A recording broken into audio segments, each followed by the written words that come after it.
Well, it's interesting how our background in many ways is responsible for who we end up, but you get two individuals who live in the exact same house with the exact same circumstances, and they can end up completely differently. And I love to understand a little bit more about the background. So, just very briefly, once again, what kind of kid were you growing up? What was home life like? And was mom and dad both in the house at the very early age, the primary years?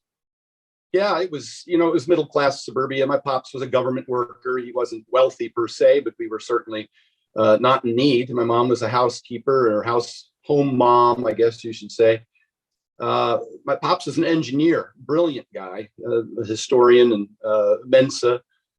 My sister ended up kind of following in those same footsteps, becoming valedictorian of her college, and then I was head of the critical care ward at Johns Hopkins. And somehow it skipped an age there, so I I just dove into what I was really passionate about, and I spent most of my life studying, research that was pertaining to exercise science and nutrition.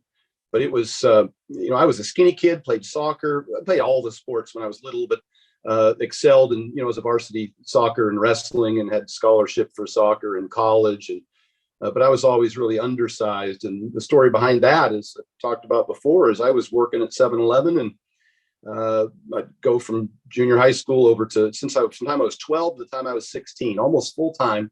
And I was eating that food. I was eating the hot dogs and the pumped cheese on the nachos and the soda pop. And I just didn't grow. I was 16 years old, hadn't been through puberty yet. I had delayed onset puberty. I wrestled 98 pounds as a freshman and sophomore. I was 106 as a junior, 115 as a senior. And I even got to college. I was only less than 140 pounds. And that little bit of growth spurt, I realized simply from going back to my uncle's farm one winter, and started eating steaks and potatoes and eggs and bacon and whole milk from the cow farm next door. And, we slept a lot. It was winter and dark a lot. And I actually did end up putting on 25 pounds in 6 months for the first time in my life. So I've been a real believer in those, those whole foods and that lifestyle ever since then.